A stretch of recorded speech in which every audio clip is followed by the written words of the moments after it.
The courtroom was unusually packed that morning. Sunlight filtered through the tall, narrow windows, casting sharp angles of light onto the polished wooden floor. The scent of lemon polish and old books hung in the air as people shuffled into their seats. Whispers echoed through the room as everyone waited for the case to begin.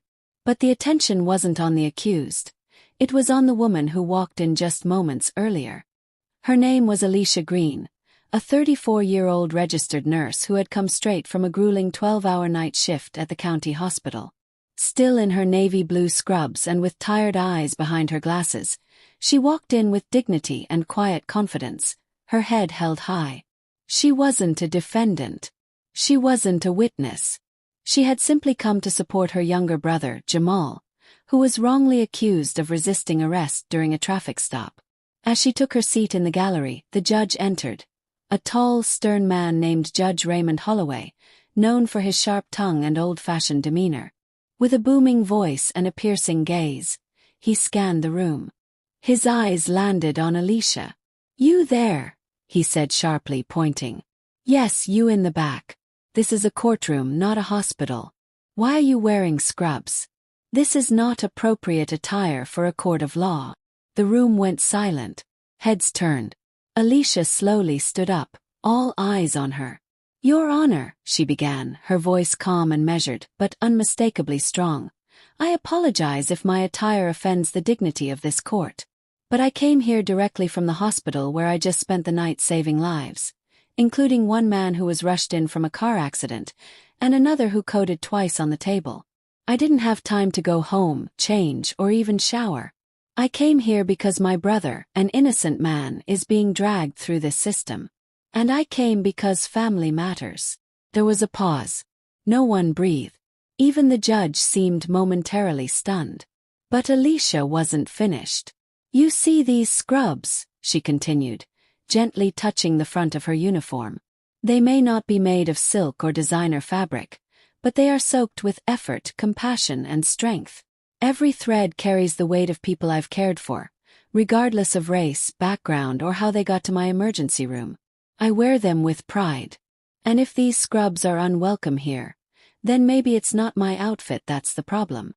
A low murmur rippled through the courtroom. Then someone clapped. Then another. And then the room erupted in applause. Even the judge couldn't hide a slight twitch of emotion in his expression. He cleared his throat, straightened his robe, and looked at Alicia. "Ms. Green," he said more softly this time, "thank you for your service. You may remain." The applause eventually died down, but the impact of Alicia's words did not. That moment became a quiet turning point. Her brother's case continued, but with a new tone of respect in the courtroom. And Judge Holloway, who had long been known for his rigidity, began to show more empathy in his rulings. Alicia's story didn't end there. Someone had recorded her speech, and the video soon went viral. Across the country, people watched and shared her message, a reminder that uniforms don't define dignity, and respect must be earned, not judged on sight. She never sought fame. She only wanted justice. But what she got was something more. She became a symbol of courage, compassion, and unshakable strength in a world that too often forgets to look beyond appearances. And in that courtroom on that day, a nurse in scrubs taught a lesson in dignity that no robe or gavel ever could. In the weeks that followed the courtroom incident, Alicia Green found her world slowly shifting. What had begun as a simple act of familial support turned into a moment that would ripple far beyond the wood-paneled courtroom walls. The video of her impromptu courtroom speech continued to gain traction. It had been posted anonymously at first, but by the time it hit 1 million views, her name had been revealed. News stations reached out. Podcasts requested interviews. Influential voices on social media praised her grace, her strength, and her powerful words. Alicia, however, remained grounded. When asked about the moment, she often deflected the praise. "I just told the truth," she would say. "A lot of people wear uniforms every day and carry the weight of the world on their shoulders. Mine just happens to be made of cotton and courage." But things at the hospital were changing too. The nurses on her floor, especially the younger ones, began to look at her with new eyes, not just as a respected co-worker but as a quiet leader. The hospital board invited her to speak at a staff meeting about professionalism and pride in service, and by the end of her speech, several doctors and administrators stood to applaud. But perhaps the biggest transformation was happening behind closed doors. Her brother Jamal's case began gaining attention. Civil rights attorneys, inspired by the video and her story, reached out to offer their services pro bono. The original officer's body cam footage was re-examined, this time with media scrutiny pressing on all sides. New footage from a bystander surfaced, showing clear overreach by the arresting officers. Public pressure mounted.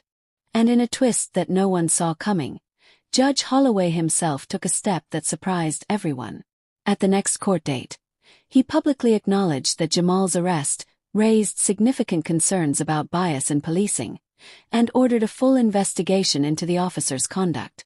Though he didn't admit fault for his own initial coldness, his tone had shifted from authoritative to reflective.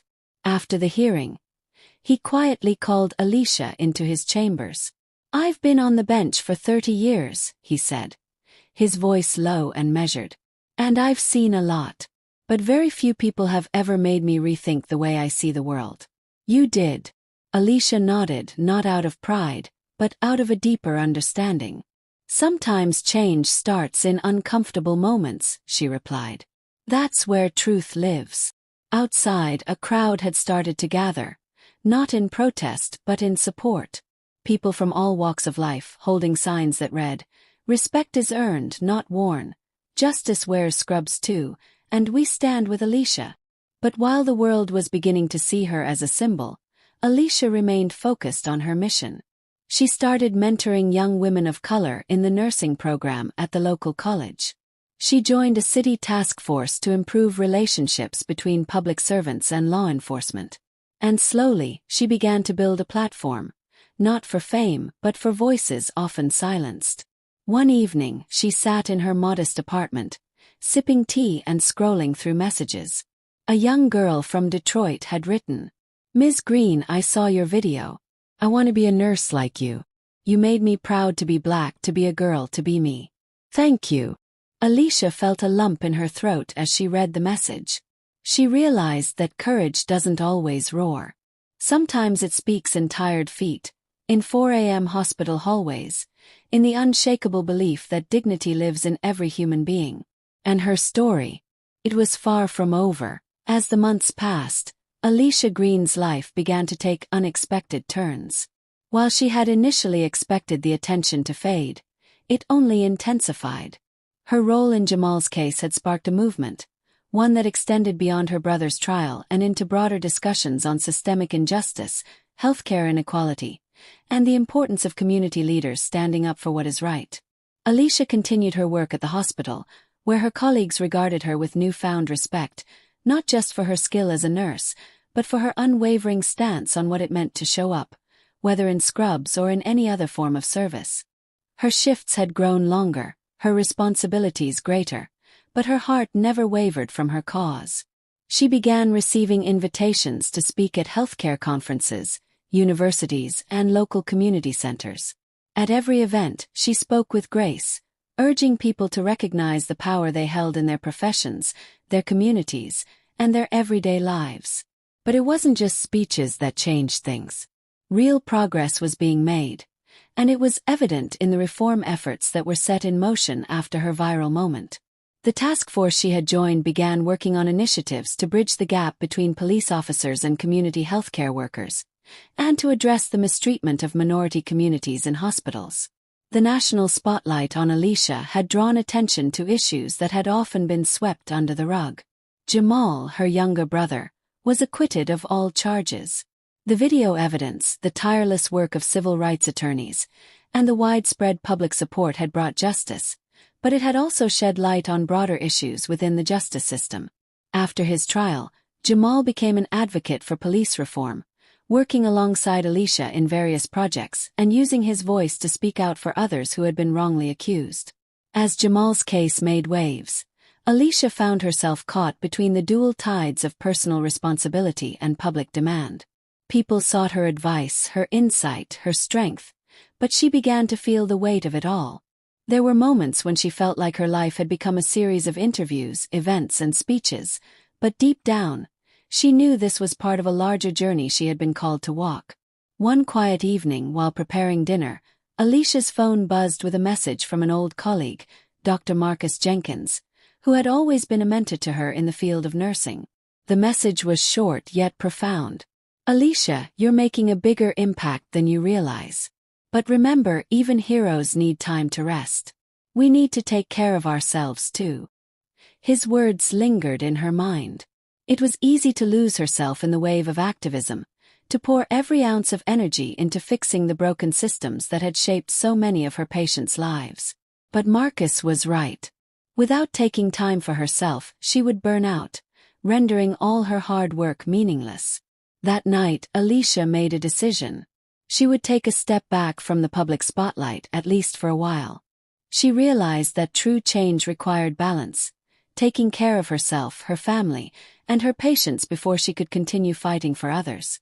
She called a meeting with the hospital administration, explaining her need for a temporary break from the extra duties she had been handling. They were supportive, understanding, and grateful for her honesty. She spent the next few weeks reconnecting with herself, recharging physically and mentally. Alicia found solace in quiet walks through the city, in reading novels she hadn't had time for in years, and in long conversations with her mother about life, love, and the meaning of true service.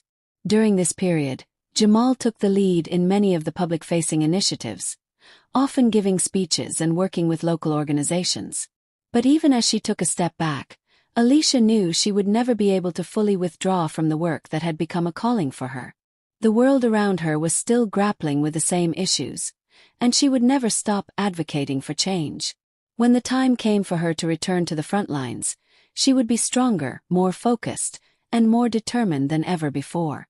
One evening, as Alicia sat on her apartment balcony, sipping a cup of tea and watching the sunset, she thought about everything that had led her to this point. The courtroom, the viral video, the voices of support. Her journey had been one of unexpected twists, but it had also been a journey of immense growth and discovery. She wasn't just fighting for her brother, for healthcare workers, or for her community.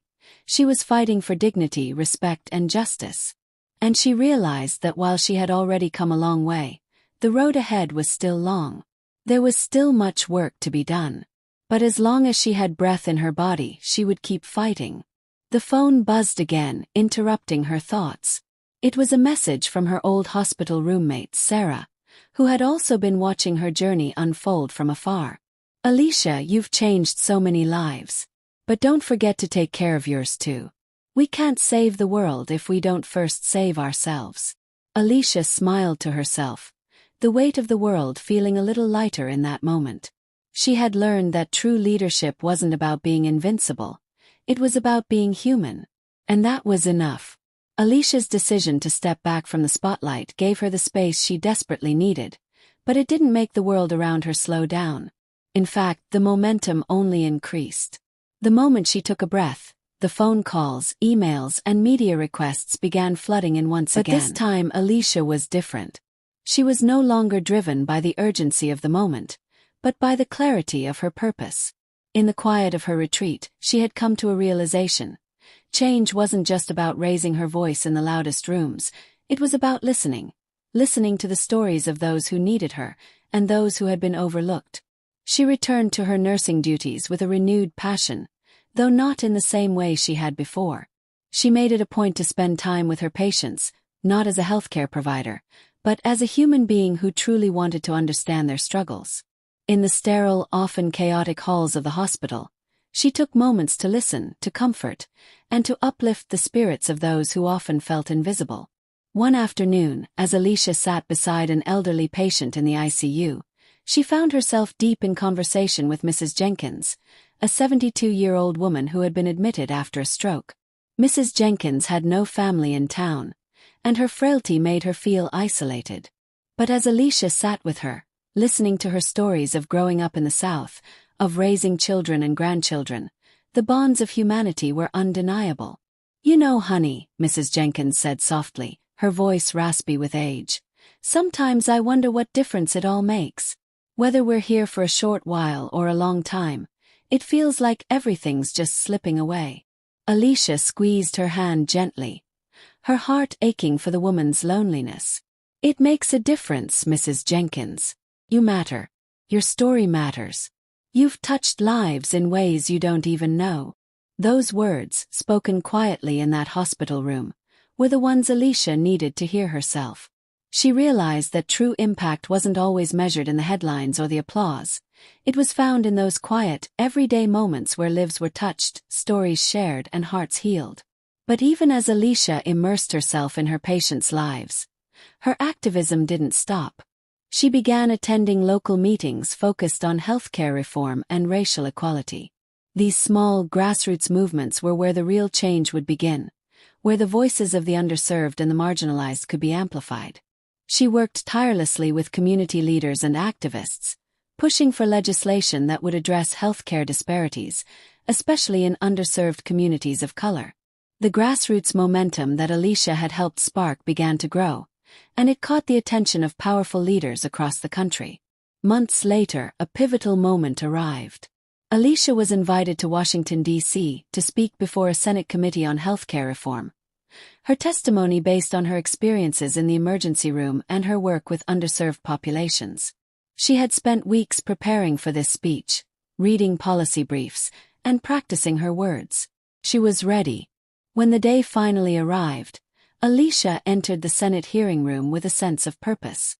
The chamber was imposing, filled with politicians and lobbyists, all eyes on the witnesses who would present their testimony. The atmosphere was heavy with anticipation. But Alicia wasn't intimidated. As her name was called, she walked up to the podium and faced the committee members. The microphones and cameras captured every movement, but Alicia's mind was clear. She was here to speak truth, to speak for those who had been silenced. "Good morning," she began, her voice steady and resolute. "I'm Alicia Green. I'm a registered nurse, and I've spent over a decade working in emergency rooms, seeing firsthand the struggles of people in our communities who don't have access to the healthcare they deserve." Her words were measured but filled with passion as she spoke about the challenges faced by the underserved, the inequities in the system, and the profound need for reform.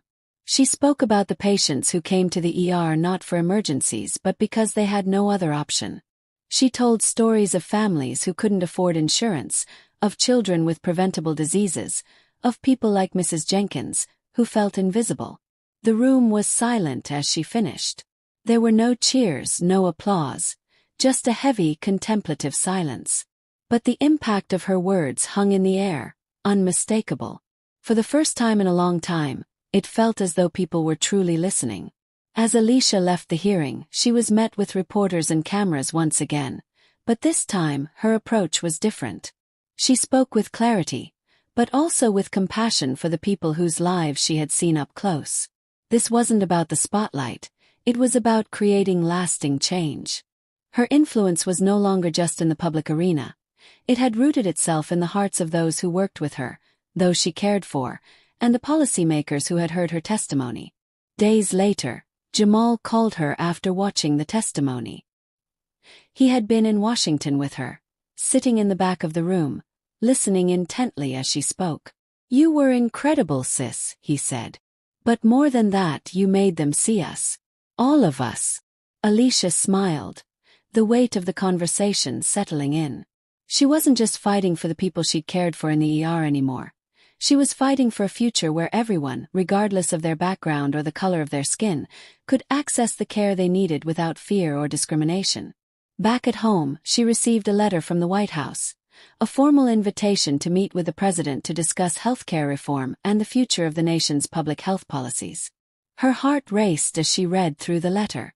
She had never imagined her journey would take her here, into the rooms where laws were made, where decisions were crafted that could shape the future of millions. Alicia stood at the window, looking out over the city, her mind racing with the enormity of the moment. She had come a long way from that courtroom, from that day when her words had echoed through the halls. And while the road ahead was still long, Alicia knew one thing for certain: she wasn't walking it alone. The voices of the forgotten, the marginalized, and the oppressed were with her, guiding her every step. The invitation from the White House was a pivotal moment in Alicia Green's journey, a sign that her voice was not only being heard but sought after by the highest levels of government. As she prepared for the meeting, her emotions ran the gamut, from excitement to nervous anticipation. This was the culmination of years of tireless work, of standing in the face of adversity, of choosing to be the voice for those who had long been ignored. Alicia knew this moment was about more than just her. It was about the patients she had cared for, the families she had comforted, and the voices of countless others who had fought for dignity and justice. Her fight was never just personal. It had always been about the collective struggle of marginalized communities in the healthcare system, of those who had been left behind in a world that often failed to notice their suffering. As she entered the White House, the grandeur of the place seemed to reflect the weight of the occasion. Secret Service agents in sharp suits nodded at her as she passed, the hum of quiet activity all around. But Alicia remained calm. She had walked through hospital hallways filled with chaos, stood before courts filled with scrutiny, and faced criticism from all sides. This, in comparison, felt like another step in the long journey she had set for herself. She was ushered into the Oval Office, where the president awaited. The meeting began with pleasantries, but it was clear the conversation was to be serious. The president, a man who had spent his entire career in the political spotlight, listened intently as Alicia spoke. She shared her experiences, her time as a nurse, the injustice she had witnessed firsthand in emergency rooms, the struggles of her community, and the need for sweeping changes to address the deep-seated issues in healthcare. She spoke about the racial disparities that plagued the system, the lives that were lost due to neglect, and the human cost of a broken system. "I don't want to just reform healthcare, Mr. President," she said, her voice unwavering. "I want to revolutionize it. I want every person, no matter their race, their background, or their income, to walk into a hospital and know that their life is valued, that their life matters. It's not just about care, it's about respect. It's about treating people with dignity, not because it's the law, but because it's the right thing to do." The president leaned forward, listening closely, his expression serious. He asked questions, delving into the specifics of Alicia's proposals. She outlined a comprehensive plan, one that combined policy change with community-driven initiatives, focused on expanding access to healthcare, training healthcare workers on cultural competence, and creating more resources for people in marginalized communities. When she finished, the room was silent for a moment. The president sat back, clearly moved by her words.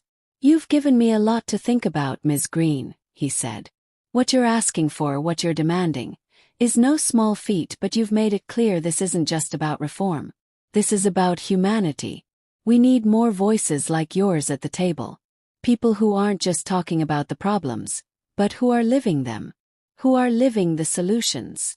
Alicia felt a wave of emotion wash over her. She had always known that change required more than just passion.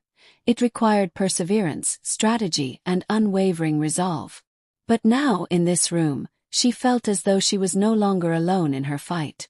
The president's words weren't a promise of immediate results, but they were an acknowledgement that her voice was now part of the conversation at the highest levels.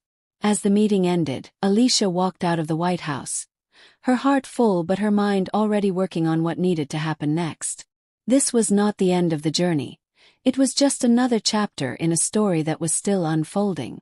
Back at home, Alicia found herself in a familiar place. The hospital. Her shifts had resumed, and though her days were filled with the usual demands of her work, she couldn't shake the feeling that everything was shifting. She was now part of a much larger movement, one that was gaining momentum, with leaders like her emerging in communities across the country.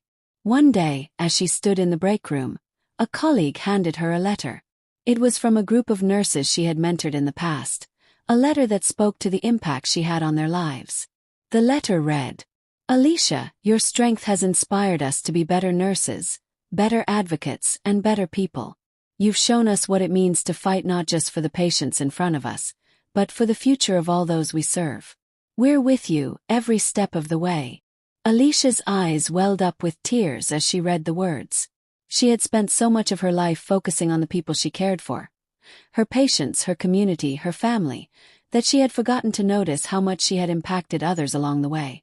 These nurses, these individuals who worked tirelessly on the front lines, had taken her lessons to heart. They, too, were now agents of change in their own right. That night, Alicia sat at her kitchen table, reflecting on everything she had accomplished. The path to change was long, but it was no longer something she walked alone. The people who had supported her, the voices she had lifted, and the movement she had helped start were all a part of something larger than she could have ever imagined. And then the phone rang. It was a number she didn't recognize, but when she picked up, it was a familiar voice on the other end. "Alicia," Jamal said, his voice filled with excitement. "You won't believe this. The president's office just called. They want to make your healthcare reform plan a national priority. They're putting together a task force, and they want you to lead it." Alicia paused, her heart racing. The weight of the moment pressed on her chest. This wasn't just a victory. It was the moment she had dreamed of. A chance to create the change she had fought so hard for, to lead the charge for a better, more just healthcare system for all. "Are you ready?" Jamal asked, his voice full of pride. Alicia smiled, her resolve stronger than ever. "I've been ready," she said. "Let's do this."